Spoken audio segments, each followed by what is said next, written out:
have already accomplished a lot in their career, but are here and they want more. They want to help this team get to the next level, and it's been awesome to get a chance to watch guys like Max Scherzer and Steven Strasburg on a daily basis. I mean, when you're on the West Coast, like the only time you see them is on like a highlight show or something like that. But and to watch their preparation, by the time that I left Oakland, I was one that was trying to help people, and here, like, there's guys with so much more time than me and so much more experience that I can go to them. Like, I'm learning, new things again. I'm asking God, picking guys' brains, and trying to improve any way that I can. So, there's obviously more than one way to put a winning team together, but here I think the strength that wasn't there in Oakland is the veteran presence and the clubhouse leadership. Can you speak to anything in particular that you've picked up from those veteran guys that has helped you? I mean, without giving away all of their secrets and my secrets. It's only on Facebook, don't worry. No, it a lot of it has been more behind the scenes stuff that guys are doing in the weight room, stuff that helps their body get ready to go every day. I've worked a lot with Brandon Kinsler since he came over. He had some similar injury issues to what I've dealt with in my career, and he showed me a lot of the stuff that's helped him. That's, I really think, is starting to pay off for me. So guys are, they'll go in the film room together and watch film, and go out early on the field and work with guys on whether it's something with their mechanics or a new pitch they're trying to develop. So I know those are just some of the things that are happening here behind the scenes when you have a group of guys that comes together that really just want to win and want to help the guy next to you and the guy in the clubhouse next to you maximize his potential as well. So it's a really fun group to be a part of. Thanks. Anyone else? Yeah. How about Tom Hoggard again, WOBX? How about pace of play stuff? We were asked the question about the bullpen cart. Yeah. But like that aside, is it a problem? I guess it's more so a problem for starting pitchers than relievers.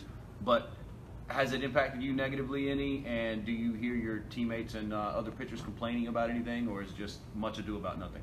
No, I think we're all very aware of the conversations regarding pace of play, and I think as we hear some of these proposals that get made, we're really just worried about the fundamental nature of the way the game's played being altered in order to fit it within a 3-hour time window.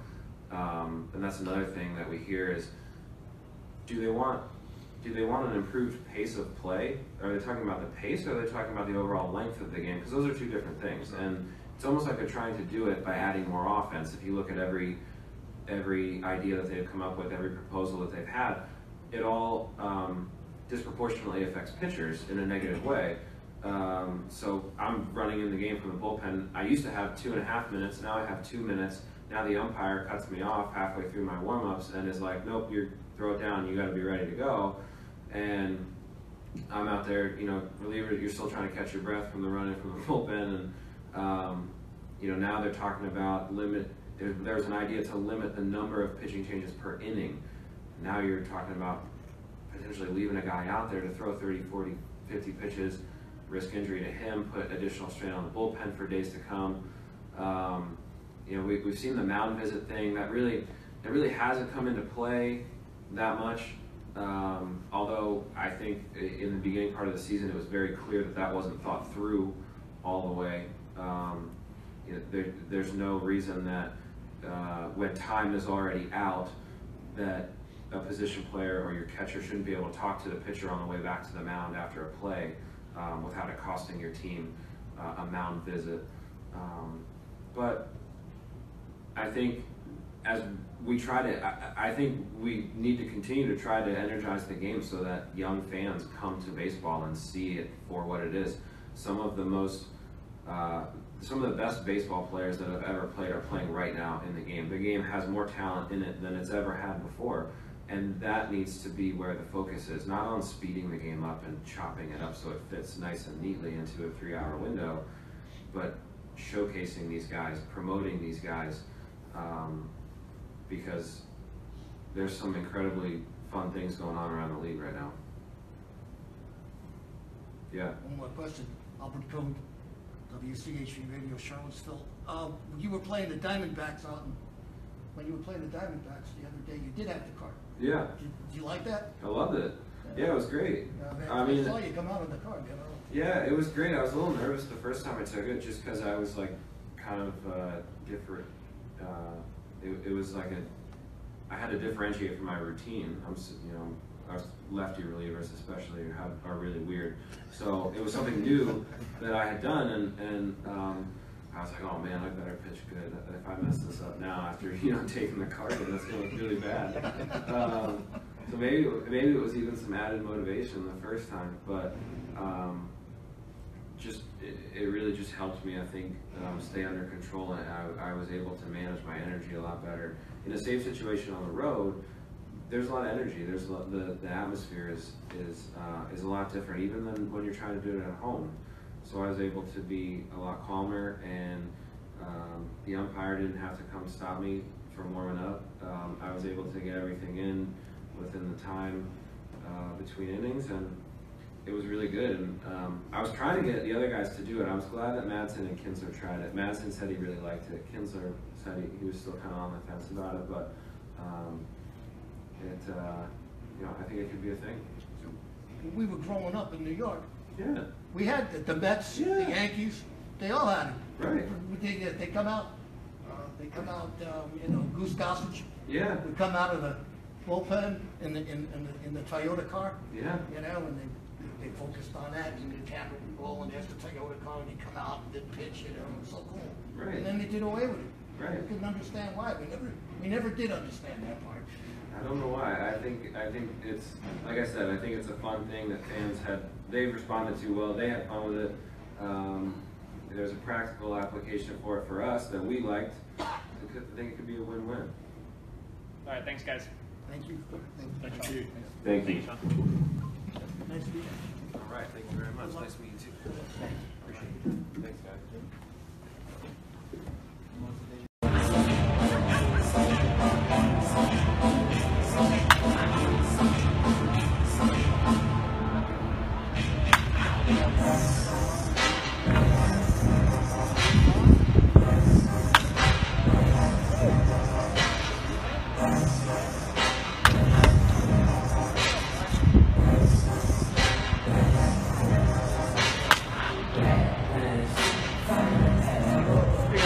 Follow me, we're gonna walk around to our dugout side and get you guys to talk to Mike Rizzo.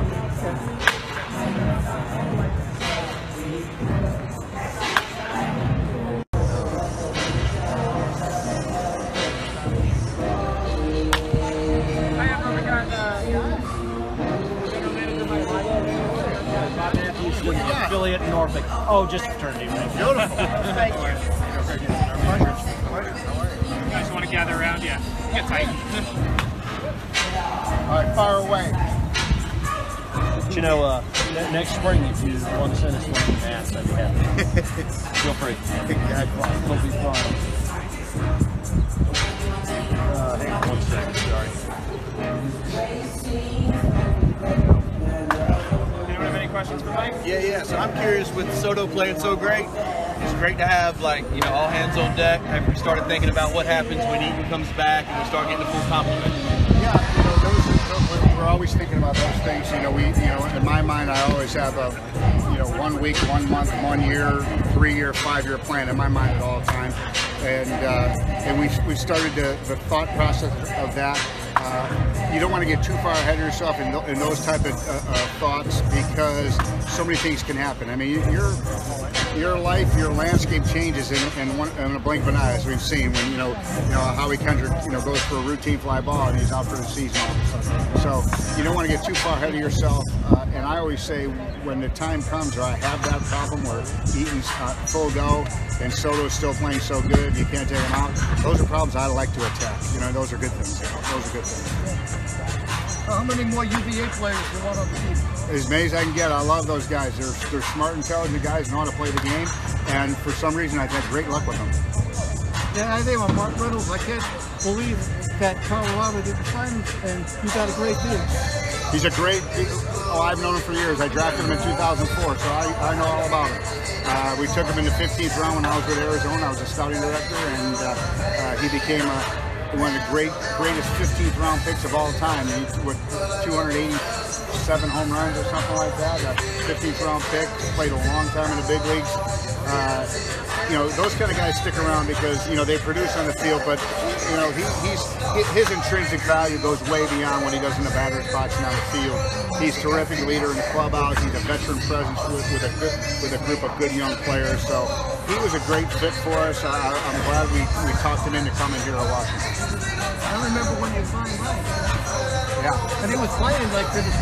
He was playing at the end of the season. Definitely. I remember when he played with WCHC. Oh yeah. So I've seen these guys come up. Well, I've had a lot of good luck with that region of the country. I signed Justin Upton out of there. I scouted David Wright and guys like John Curtis that all came from that little pocket of the United States. Is as good at any pocket as anywhere in the country. Got anybody you got your eye on in the Tidewater area right now? Oh, those are secrets that we. I was going to say without tipping your hand to the rest of baseball. We scout that region really hard because it's a fertile ground for prospects, man. We really do a lot of due diligence and we do a lot of business. Is there anything that makes it more fertile than other places, or is it just dumb luck? I don't know, but the fact that we in the scouting world we go by the adage, you fish where the fish are. Yeah. So we scout where the big leaguers are, and we find ourselves scouting there a lot. Can you give us an update on Daniel Murphy's progress? Yeah, Murphy played a 4-inning simulated game yesterday in West Palm where he did all aspects of baseball, including running the bases, which is the final step before he goes on a rehab assignment and ultimately we get him here. Mike, I went to college with Trey Turner and drank a few beers with him back in the day. What did you like so much about him at NC State that made you know he'd be such a good fit here? Well, we had scouted him. Chris Klein, our scouting director, loved him out of the draft. I think we had him stuffed on the board. Obviously, we picked way down at the bottom, so we had no chance in him. But the thought in my mind and the picture in my mind of him from college never left me when we started talking about San Diego about this trade. The trade wasn't going to happen if Trey Turner wasn't in the trade, and we had to get our arms around the mechanics of the trade because he was not 1 year out of the draft yet. So when we got around that, we legally maneuvered around that rule and got him here, and we had to be very patient because we had him with us as a player to be named later for months, but we didn't officially have him, so we had to count on the Padres to do the right thing and prepare him for the big leagues in the right way, and they did a great job. I've asked a couple people and got chuckles, and one of them even said maybe that's a question for Mike later. Can you tell us anything about the developments with Masson or a Nats TV network, maybe a few years down the road?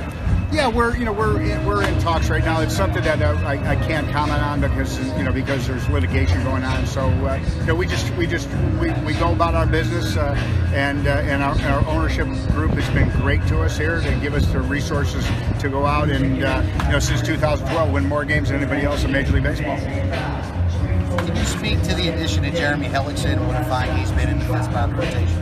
Yeah, Helly's been great for us. That is scouting at its finest, at its core.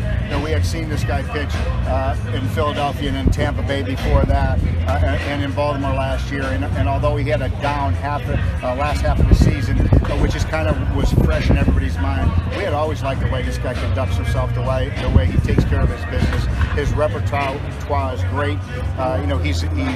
He does so many things to help himself win baseball games. The guy can handle the bat really well. He's a great runner. He's a good hitter. He's a Gold Glove fielder. He controls the running game. He's got a great pickoff move. He's got quick feet, and he's got 4 pitches and can really dot each and every one of them. So good command with 4 good pitches, and he gives you a stellar effort every time out. Was his coming out last night more precautionary, or is that something that's going to? Yeah, he developed a blister, and it didn't rip, which is a good thing.